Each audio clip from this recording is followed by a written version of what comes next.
اعوذ باللہ من الشیطان الرجیم بسم اللہ الرحمن الرحیم۔ سامعین و ناظرین کرام، السلام علیکم ورحمۃ اللہ وبرکاتہ۔ مئی 1947 کا واقعہ ہے کہ دہلی کے اخبار ریاست نے اپنے ایک ادارتی نوٹ میں احمدیوں کی پاکستان نواز پالیسی پر تنقید کی، جس کا خلاصہ یہ تھا کہ اب تو جماعت احمدیہ پاکستان کی تائید کر رہی ہے، مگر جب پاکستان قائم ہو گیا تو ان کے ساتھ دوسرے مسلمان وہی سلوک کریں گے جو کابل میں افغان حکومت کی طرف سے کیا گیا تھا۔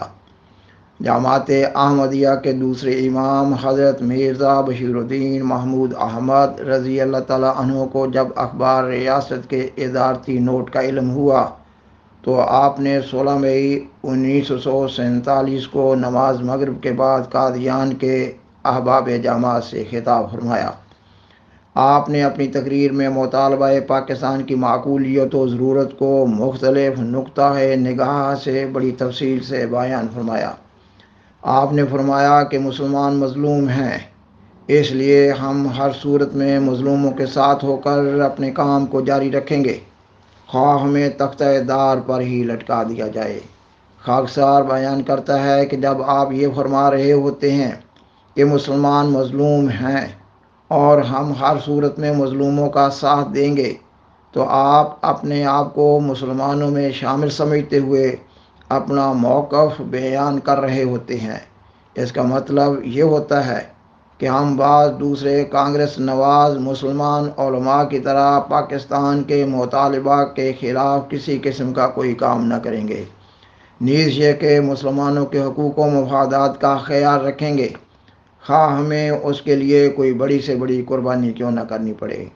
اور حقیقت بھی یہ تھی کہ جماعت احمدیہ کو اس وقت مسلم لیگ کی طے شدہ لفظ مسلمان کی تعریف کے مطابق مسلمانوں کا ہی ایک فرقہ سمجھا جا رہا تھا۔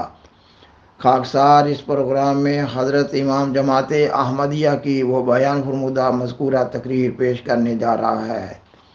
آپ کی اس تقریر سے آپ کے اس جذبہ، جنون اور عزم و ہمت کا علم ہوتا ہے جس کے تحت آپ حصول پاکستان کے لیے سالہ سال سے دعائیں اور انتھک محنت کرتے چلے آ رہے تھے، نیز یہ کہ آپ قائد اعظم محمد علی جناح سے نہ صرف ہر ممکن تعاون کر رہے تھے بلکہ ان کی مناسب رہنمائی بھی فرما رہے تھے۔ آپ کی یہ تقریر تاریخ احمدیت کی جلد نوم کے صفحہ 346 تا 360 پر درج کی گئی ہے۔ اس پروگرام میں اس تقریر کی پہلی قسط پیش کی جا رہی ہے۔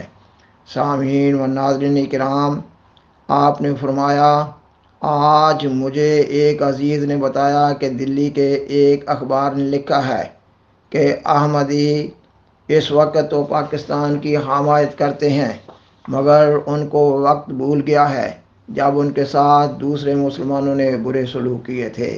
جب پاکستان بن جائے گا تو ان کے ساتھ مسلمان پھر وہی سلوک کریں گے جو کابل میں ان کے ساتھ ہوا تھا، اور اس وقت احمدی کہیں گے کہ ہمیں ہندوستان میں شامل کر لو۔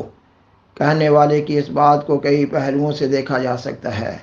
اس کا ایک پہلو تو یہی ہے کہ جب پاکستان بن جائے گا تو ہمارے ساتھ مسلمانوں کی طرف سے وہی سلوک ہوگا جو آج سے کچھ عرصہ پیشتر افغانستان میں ہوا تھا، اور فرض کرو ایسا ہی ہو جائے، پاکستان بھی بن جائے اور ہمارے ساتھ وہی سلوک روا بھی رکھا جائے، لیکن سوال تو یہ ہے کہ ایک دیندار جماعت جس کی بنیادی مذہب، اخلاق اور انصاف پر ہے، کیا وہ اس کے متعلق اس نقطہ نگاہ سے فیصلہ کرے گی کہ میرا اس میں فائدہ ہے، یا وہ اس نقطہ نگاہ سے فیصلہ کرے گی کہ اس امر میں دوسرے کا کیا حق ہے؟ یقیناً وہ ایسے معاملہ میں مؤخر و ذکر نقطہ نگاہ سے ہی فیصلہ کرے گی۔ مثلاً ایک مجسٹریٹ ایسے علاقہ میں عدالت کی کرسی پر بیٹھا ہے جس میں اس کے بعد قریبی رشتہ دار بھی رہتے ہیں، اور ان رشتہ داروں کے دوسرے لوگوں کے ساتھ تنازعات بھی ہیں۔ اس کے سامنے ایک ایسا مقدمہ پیش ہوتا ہے جس میں اس کے رشتہ داروں کا ایک دشمن مدعی ہے۔ اگر اس کے پاس روپیہ ہو تو وہ اس کے رشتہ داروں کو نقصان پہنچا سکتا ہے۔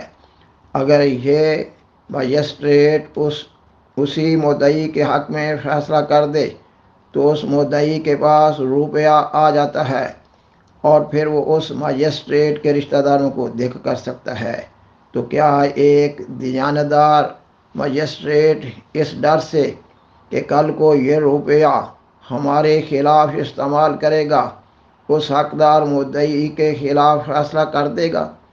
اگر وہ ایسا کرے گا تو یہ اس کی صریح ناانصافی ہوگی، اور اگر وہ حق پر قائم رہتے ہوئے شہادات کو دیکھتے ہوئے اور مواد مثل کی روشنی میں مدعی کے حق میں فیصلہ دیتا ہے تو کیا کوئی دیانتدار دنیا میں ایسا بھی ہو سکتا ہے جو اس کے فیصلہ پر یہ کہے کہ اس نے فیصلہ ٹھیک نہیں کیا اور اپنے رشتہ داروں پر ظلم کیا ہے؟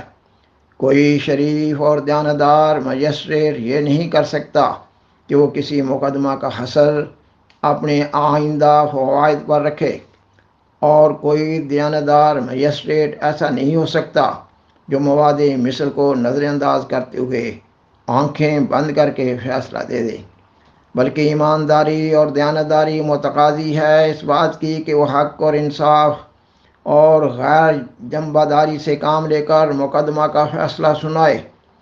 وہ یہ نہ دیکھے کہ جس شخص کے حق میں ڈگری دے رہا ہوں یہ طاقت پکڑ کر کل کو میرے ہی خاندان کے خلاف اپنی طاقت استعمال کرے گا۔ پس انصاف کا تقاضا یہی ہے کہ وہ عدالت کی کرسی پر بیٹھ کر نظر انداز کر دے اس بات کو کہ میں کس کے خلاف اور کس کے حق میں فیصلہ دے رہا ہوں۔ وہ نظر انداز کر دے اس بات کو کہ جس روپیہ کے متعلق میں ڈگری دے رہا ہوں وہ روپیہ کل کو کہاں خرچ ہوگا، اور وہ بھول جائے اس بات کو کہ فریقان مقدمہ کون ہیں، کیونکہ انصاف اور ایمانداری اسی کا نام ہے۔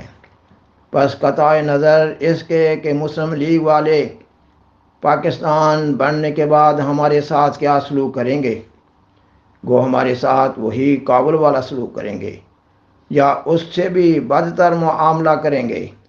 اس وقت سوال یہ ہے کہ ہندوؤں اور مسلمانوں کے جھگڑے میں حق پر کون ہے اور ناحق پر کون؟ آخر یہ بات آج کی تو ہے نہیں، یہ تو ایک لمبا اور پرانا جھگڑا ہے جو 20 سال سے ان کے درمیان چلا آتا ہے۔ ہم نے بار بار ہندوؤں کو توجہ دلائی کہ وہ مسلمانوں کے حقوق کو تلف کر رہے ہیں، یہ امر ٹھیک نہیں ہے۔ ہم نے بار بار ہندوؤں کو متنبہ کیا کہ مسلمانوں کے حقوق کو اس طرح نظر انداز کر دینا بعید از انصاف ہے، اور ہم نے بار بار ہندو لیڈروں کو آگاہ کیا کہ یہ حق تلفی اور یہ ناانصافی آخر رنگ لائے گی، مگر افسوس کہ ہمارے توجہ دلانے، ہمارے انتباہ اور ہمارے ان کو آگاہ کرنے کا نتیجہ کبھی کچھ نہ نکلا۔ ہندو سختی سے اپنے اس عمل پر قائم رہے۔ انہوں نے اکثریت کے گھمنڈ میں مسلمانوں کے حقوق کا گلا گھونٹا، انہوں نے حکومت کے غرور میں اقلیت کی گردنوں پر چھری چلائی، اور انہوں نے تعصب اور ہندوانہ ذہنیت سے کام لیتے ہوئے ہمیشہ مسلمانوں کے جذبات کا خون کیا، اور ہندو لیڈروں کو بار بار توجہ دلانے کے باوجود نتیجہ ہمیشہ صفر ہی رہا۔ ایک مسلمان جب کسی ملازمت کے لیے درخواست دیتا تو چاہے وہ کتنا ہی لائق کیوں نہ ہوتا، اس کی درخواست پر اس لیے غور نہ کیا جاتا کہ وہ مسلمان ہے، اور اس کے مقابلہ میں ہندو چاہے کتنا ہی نالائق ہوتا اس کو ملازمت میں لے لیا جاتا۔ اسی طرح گورنمنٹ کے تمام ٹھیکے مسلمانوں کی لیاقت، قابلیت اور اہلیت کو نظر انداز کرتے ہوئے ہندوؤں کو دے دیے جاتے۔ تجارتی کاموں میں جہاں حکومت کا دخل ہوتا ہندوؤں کو ترجیح دی جاتی، سوائے قادیان کے کہ یہاں بھی ہم نے کافی کوشش کر کے اپنا یہ حق حاصل کیا ہے۔ باقی تمام جگہوں میں مسلمانوں کے حقوق کو ملحوظ نہیں رکھا گیا۔ یہی وجہ تھی کہ مسلمانوں کے دلوں میں ہندوؤں کے خلاف ان کی فرقہ وارانہ ذہنیت کی وجہ سے نفرت پیدا ہوتی رہی، اور آخر یہ حالت پہنچ گئی جو آج سب کی آنکھوں کے سامنے ہے۔ یہ صورت حالات کس نے پیدا کی گئے؟ جس نے یہ صورت حالات پیدا کی وہی موجودہ حالات کا ذمہ دار بھی ہے۔ یہ سب کچھ ہندوؤں کے اپنے ہی ہاتھوں کا کیا ہوا ہے، اور یہ فسادات کا تناور درخت وہی ہے جس کا بیج ہندوؤں نے بویا تھا اور اسے آج تک پانی دیتے رہے، اور آج جب کہ اس درخت کی شاخیں سارے ہندوستان میں پھیل چکی ہیں، ہندوؤں نے شور مچانا شروع کر دیا ہے۔ مگر میں کہتا ہوں کہ ہندوؤں کو اس وقت اس بات کا کیوں خیال نہ آیا کہ ہم مسلمانوں کے حقوق کو تلف کر رہے ہیں، اور ہر محکمہ میں اور ہر شعبہ میں ان کے ساتھ بے انصافی کر رہے ہیں۔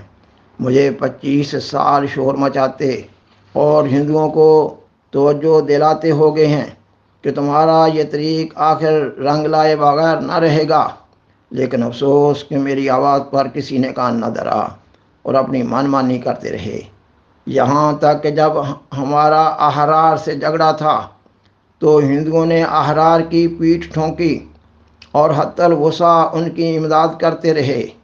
ان سے کوئی پوچھے کہ جھگڑا تو ہمارے اور احرار کے درمیان مذہبی مسائل کے متعلق تھا، تمہیں اس معاملہ میں کسی فریق کی طرفداری کی کیا ضرورت تھی؟ اور تمہیں ختم نبوت یا وفات مسیح کے مسائل کے ساتھ کیا تعلق تھا؟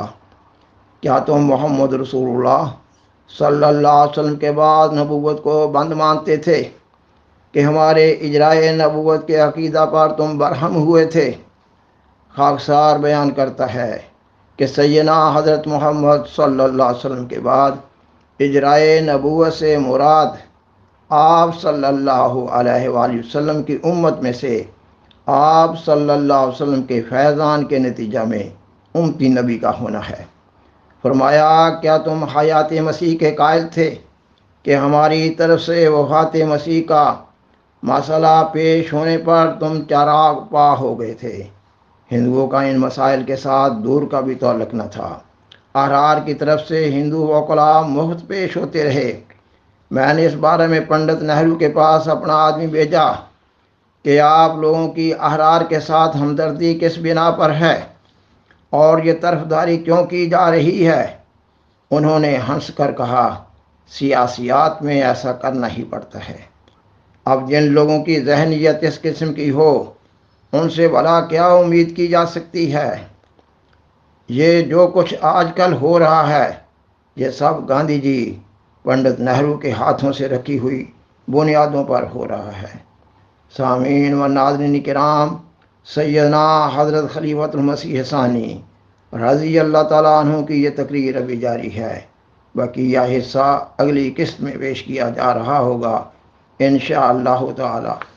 بالآخر درخواست ہے کہ برائے مہربانی اس پروگرام کو دوسروں سے شیئر کریں اور حضرہ کرم اس چینل کو سبسکرائب کریں۔